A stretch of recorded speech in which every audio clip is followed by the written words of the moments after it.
All right, so welcome to the Private 25 review time. And today, this is the four last meeting that we have with this year. So it's like this week and next week, and that is it then regarding the Private 25. But that doesn't matter. We'll see how this all continues. It's wonderful. So today I use a specific tape with the title I, and it's tape 357A or B, or I'll get to that later, but it doesn't really matter either. So the most important thing is that we start here, we come together here, and with a certain consciousness, with a certain idea, with our presence, with our, say, dedication to this, with our commitment to say, experiencing peace, to our perseverance, to keep staying on the path, to keep doing the exercises, to keep attempting and say becoming really successful at receiving say communication, because that's in fact what you're, where you recognize yourself as true, and however that goes. So you go through all kinds of phases. I discovered that too. It's like, it's so amazing how you move from one, you shift from one phase into the other, and we looked at that before, and you see that that sometimes you can absolutely not explain really what is going on. I'm in that too. It's like, from my experience of myself, this is so deeply inward, I cannot even talk about it.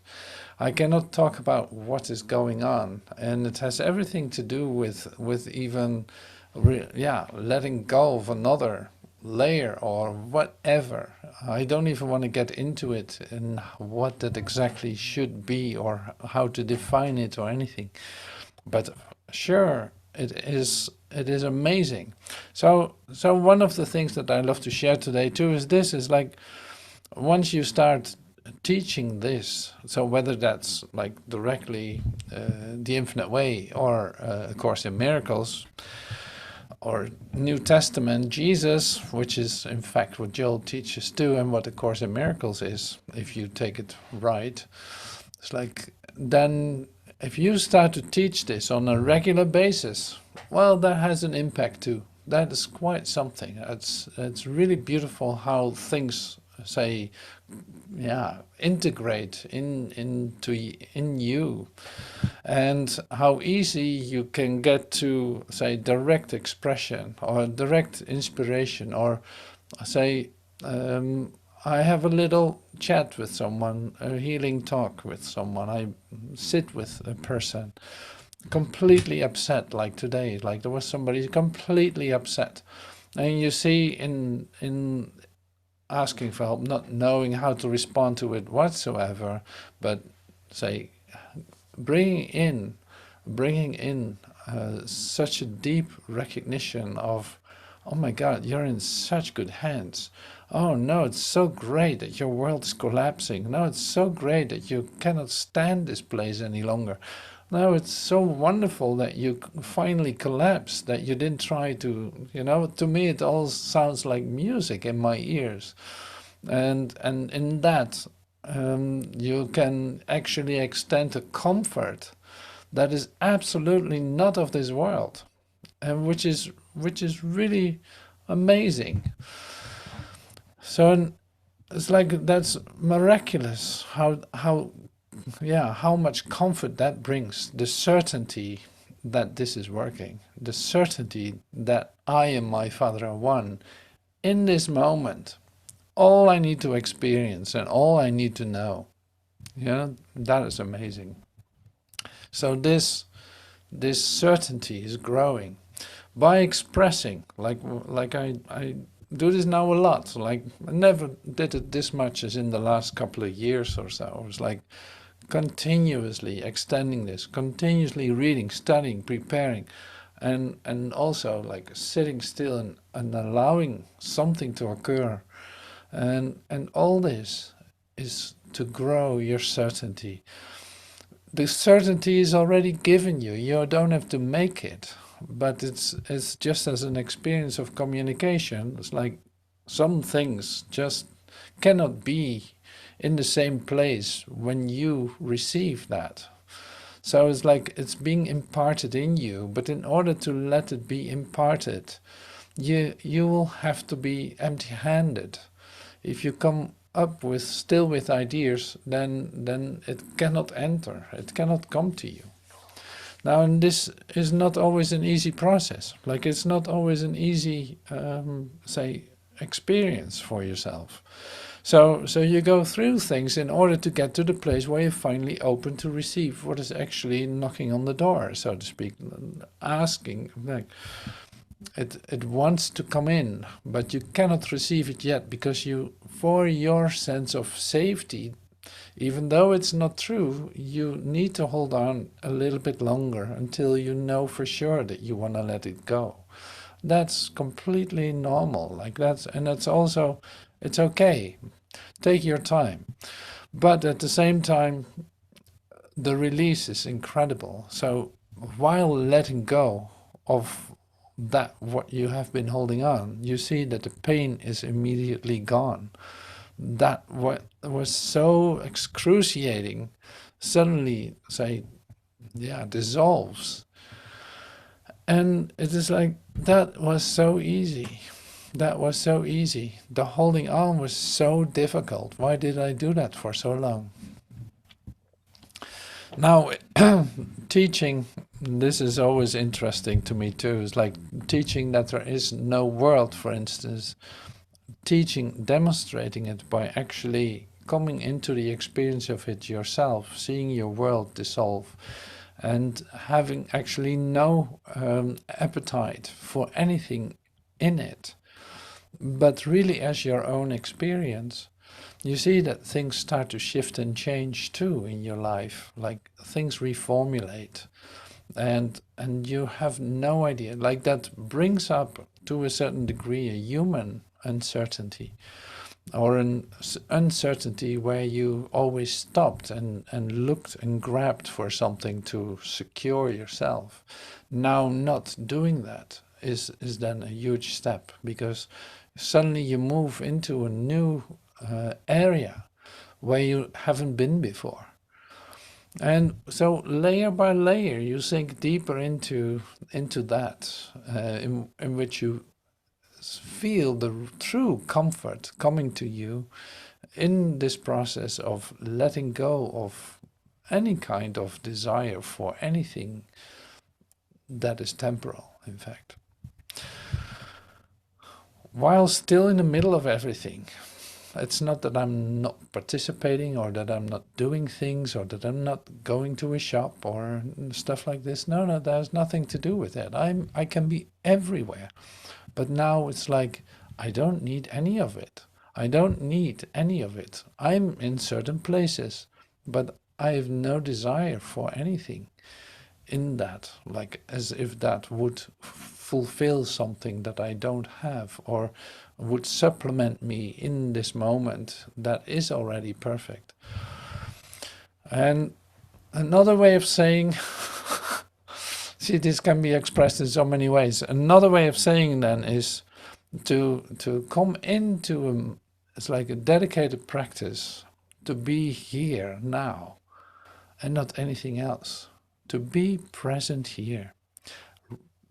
Say, in the recognition of that everything is given to you in this moment, that this moment is whole and perfect, it's like, I don't need to add anything to it. No, the only requirement is that I'm present. I'm not distracted. I'm present here. And this present here is everywhere.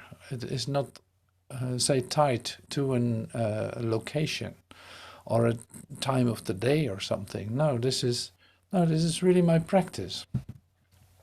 Practice in the sense of, this is what I breathe. This is what I breathe. I take this everywhere. If people call me on the phone, it's like suddenly it is like, yes, I'm here. You're in good hands. No, nothing happened.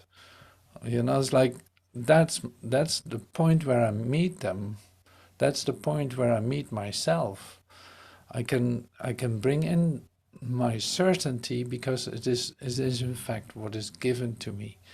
It is I'm receiving it in that instant. Now this is such an incredible practice, and I see it at work. I see it at work in seeing that somebody can be so upset and that dissipates, like that disappears in an instant. It doesn't take time at all to see that change and see that it dissolves and that it's like, oh, okay, yes, yes. Still not knowing where to go, how to respond to any, but breathing the air of this moment, you could say, like being completely present now. Oh yeah, there's the concerns. Oh, let them go. They cannot be included into this moment. Your concerns you don't need. It's the same with the deep feelings or distractions. There is literally no entrance into the present moment with all of that still in your hands. And that is a beautiful metaphor for it. You need to come empty-handed, empty-minded, open-minded. Then it's just what you breathe in the moment. Everything is given that you need in that moment. So it's beautiful to have a fresh experience of that and to share it and use it and apply it and see it at work. So this light that is present here right now is there for us to use, not in relationship with anything tomorrow, yesterday, or whatever. No, this moment is our holy moment together. It's like this is a moment that we breathe in deeply to come to the experience of certainty that everything is given, despite of our ideas. Now you actually can feel that. So the only requirement, like I said, is then the open-mindedness or the open hands in which you enter this moment. And that's just amazing. So in that moment, I can say it like this too. This is the fourth way of saying it. Like the other thing then is in this moment that I realize that I feel that communication. I am God. And that is also the meditation that we're going to do. I am God. Joel shares with us. I am God. This moment, I am God. So let's take a look at the meditation and sink deeply into that certainty that is given in this moment. You see, I am God, which means I am the source of all truth, of all wisdom. Therefore, Joel does not have to go any further than to turn within to the I to receive the impartations of truth, of wisdom from the source. Because Joel and the Father are one. Sitting right here in this chair is both Father and Son. God the Father and God the Son, I and the Father. And Joel is the Son. And Joel only has to turn within, and the I, which is the Father, begins to reveal itself, its truth, its wisdom. Because of this, should it be necessary, which it often is, should it be necessary that we discover a book or a teacher, or should it be necessary for some teacher on the inner plane to be an instrument of bringing this wisdom to us, it appears. In other words, when we are in meditation, and remember that we are meditating only with the I of our being, and that is the secret of meditation, that I am God, and Joel is tuning into the I that I am, the source, the Father, and receiving from that infinity, which is closer than breathing. Now it may be in many cases that right from the pure source itself that wisdom comes, unfoldment, revelation. Sometimes it doesn't, but it leads us to a book in which we find that which we have been seeking. And that is only because we are not yet fully attuned to receiving it direct. And there are other times when the great spiritual light serves as teachers to us.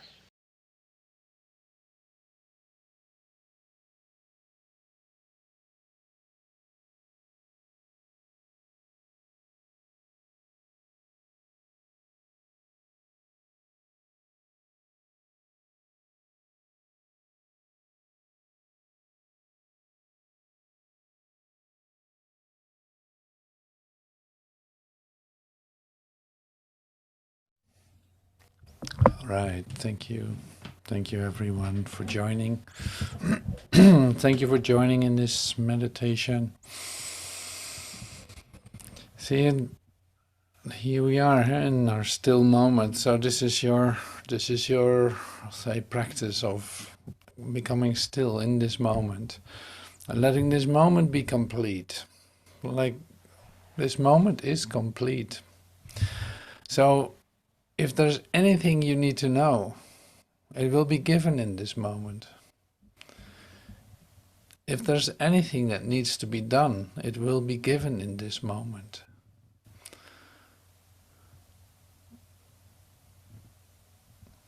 Nothing is absent, everything is present in this moment. You know, so seeing that becomes your certainty is like everything. That's so great. It's so great. See, and it can only be confirmed if you are still. Then it will be confirmed, and you see it that it actually is like this. And this this present moment is not something that's outside of you. So that is so wonderful too. It's like there's you, like I and my Father are one, is the connection. It is happening in you.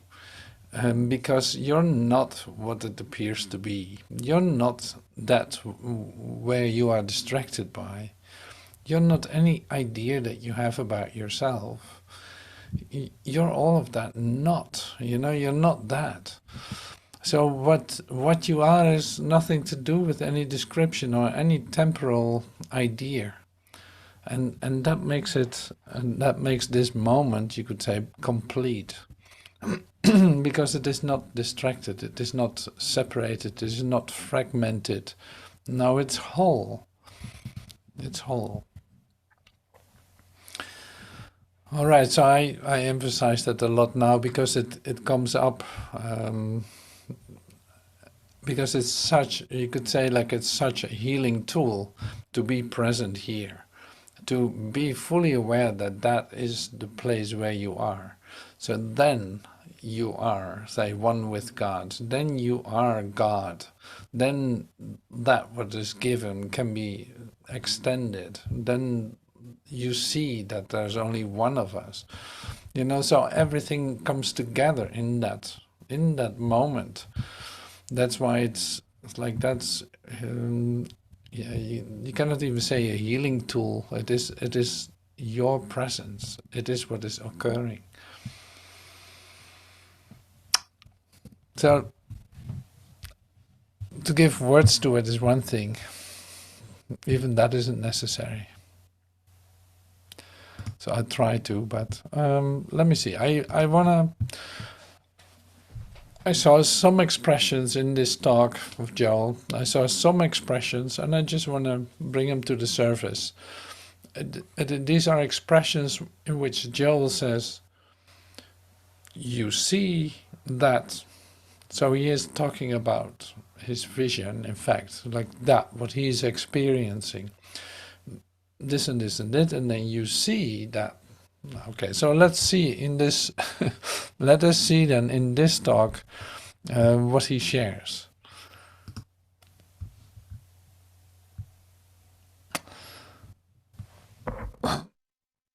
I would not be surprised, Joel says, that if it wouldn't be better said, Know that I, sorry,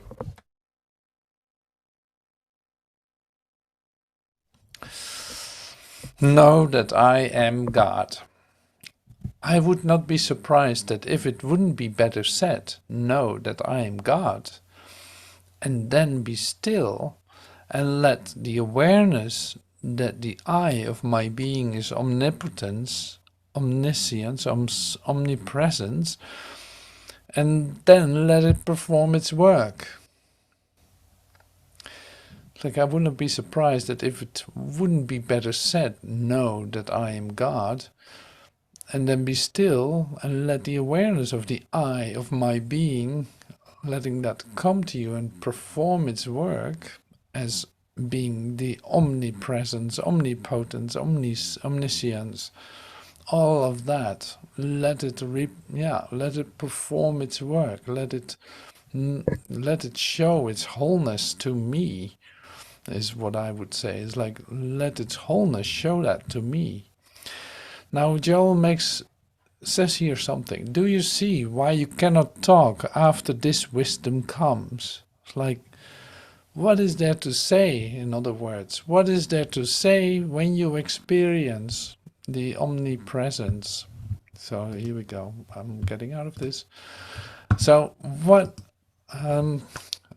is there to say when you experience this wholeness, the perfection of this moment? What on earth can you still share? What do you think you need to add to that?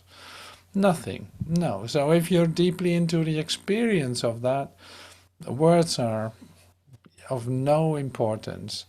Like, it does not matter at all. So in case, for instance, like the example that I gave is like this upset person is upset, calls you for healing. For just a moment, you sit down with him, you allow yourself to rest, to listen. Say literally to become present in this moment, and then like I will say, like, see what happens. Just see what happens. Maybe it's just quiet, maybe it's just breathing, maybe it's relaxing, maybe there some words will come. That's fine too. But for one thing, it is like your internal attitude is openness, listening, receiving, because you're entering into your, say, holy moment with God. Your communication is going on, and it's an all-inclusive, say, all-inclusive presence. So then what is there to say? Like, what is that to say? No, nothing. There's absolutely nothing to say. So you can say, don't say anything then. Don't say anything about it then. Let that be what it is. And that's a great instruction. I love that. It's like, yeah, let that be. So as soon as you give words to it, or going to share it with your family, or going to share it with your neighbor, what is left of it? So this is what I love. Excuse me, I still have a frog in my throat. Oh God, that's something else, isn't it? Like, so as soon as you experience this energy, you're in it, and you start to blab to your neighbor, for instance, to your family, or however you call this, like talking, you see that the energy level goes like this. It's like it dissipates, it's gone. Whatever that was before, what you're trying to express literally is like crumbled into pieces and has nothing to do with it anymore, because suddenly you think there's somebody else there to talk to, and there isn't. Like, no, this is your experience. You're in the center, you're in the middle, you're receiving this as the center of the universe. Now, this center of the universe doesn't need to share it with your mother-in-law, or your idea about yourself, your next door neighbor, or who knows what. Like, no, no, you don't have to do that. This is sacred. Secret. Sacred, yes. Secret. Yeah, okay. Fine. You know, so that's so great about this. So if if I share my healing story that happened, say, in this afternoon, like if I share that as a little anecdote, does that take away the energy? No, it does not. It was just an example. It was just an example. Do I use it for anything else? No. So it's more like, okay, to bring it back into something that I can share with you, I share it like this. But see, the real practice, like we did in the meditation, be present here. Now this be present in the meditation is something else too. Like you, you might have, and this happened to me during the meditation today, like you might have that you suddenly become so relaxed that it seems like you just dozed off, like you just fell asleep or not. Apparently you could hear everything, you were present, but it seemed like you were sleeping. Well, that is not sleep. So it's like a deep relaxation in which you literally don't need your senses, don't need your body at all. You're not even aware of it, and you're gone.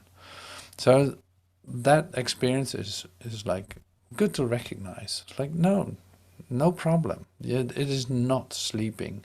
It's literally going out of time. Like this is how you can spend your quiet time. Sitting back in a comfortable position in a great chair or whatever works for you, in your bed with pillows.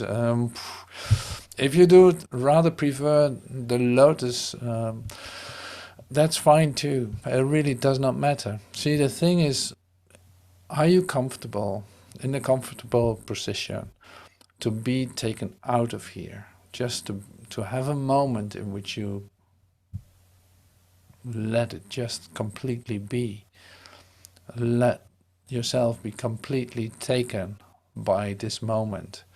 Do you need your body for that? No. Do you need your senses for that? Absolutely not. Do you need your attention? Oh yeah, sure, you're there, but in such a deep level in yourself that you, yeah, like, so I experienced the same thing when I listen to Master Teacher. I'm completely out of time, and it doesn't take long. Like within 2 minutes, I can be there, so relaxed, so deeply into the experience. Then I have no idea what happens. So do I sleep? Then no, I'm not sleeping. Absolutely not. Am I in a deep, yeah, in a deep something inside myself, receiving this, being literally taken out of this? Yes, absolutely. So that is so lovely and good to recognize in yourself. Otherwise, you think that you didn't do something, you did do something right or so. So this being taken out of time is just in fact a very deep relaxation, rejuvenation, like it energizes you in the same time, and you feel completely renewed when you, yeah, appear to be back and alert, like completely present. That's how you can recognize that. I'm sharing this just because it comes up for me to share with you. So, and it's really helpful, I know that. All right, so that was the first expression of Joel. That brought us back to the idea of presence. Yeah, you don't have to talk about it. Better not. The same as after a meditation. Don't start chatting, or after a moment of healing, don't discuss it, or like that takes away, that brings the energy down because you're actually trying to place it here, and it has nothing to do with that. It has to do with you. Okay, so you see, Joel says, whoops. Oh, You see, I am God, which means I am the source of all truth and all wisdom. Therefore, Joel does not have to go any further than to turn within to the I to receive the impartations of truth of wisdom from the source, because Joel and the Father are one. Sitting right here in this chair is both Father and Son, God the Father and God the Son. Now that's the say the right way of thinking about yourself in being present in this moment. Absolutely. So that means I am the source of all truth and all wisdom. If I am present here, if I'm not distracted or tempted or, distracted, I'm present here. I allow this moment to be whole and perfect. I breathe literally the light in.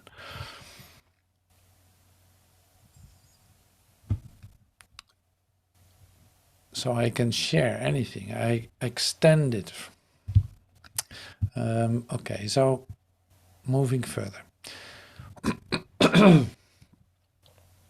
You see, what you pray in secret is broadcast openly. So whatever secret truth you know in your consciousness, as long as you keep it secret, will appear outwardly as demonstrable form. What you do not keep secret will be like planting your seeds on top of the ground. It will not root that well. You know, it's like that's what Joel compares it with this seed. Like, okay, you see, what you pray in secret is broadcast openly. It is transferred openly. So whatever secret truth you know in your consciousness, as long as you keep it secret, will appear outwardly as demonstrable form. What do you not keep secret will be like planting your seeds in the top of the ground instead of in the ground. Okay, so here's one more.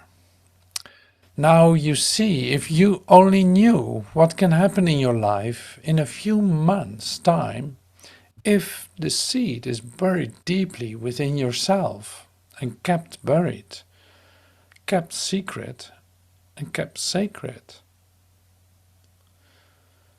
Go and tell no man what things ye have heard.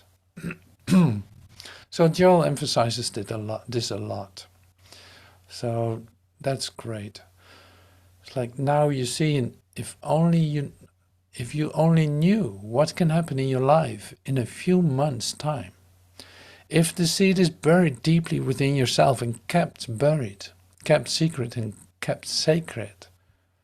So go and tell no man what things ye have heard. Now here I have an exercise. What happened? This is my question to you. What happened in your last week as an expression of this deep buried seed? What happened in your last week, like in the last 7 days? What happened as an expression of this deep buried seed? What did come to you as knowledge, as knowing? What did come to you? What is given you? Now, I never hardly think this way, that I'm looking back at what has come to me. But this time we're just going to do that. And we're not going to share that, but we're going to do this for ourselves, to keep it secret and sacred. So there's no expression of this. There's just taking time to feel this. So I'm playing a song, maybe 10 minutes or so, and you have time to sit with yourself for just a moment to see, it's like what this deep buried seed actually has given you in the last week, in the last 7 days. So to keep it secret and sacred, but still letting it come into your awareness and giving that, not expressing it verbally, just as your experience of yourself.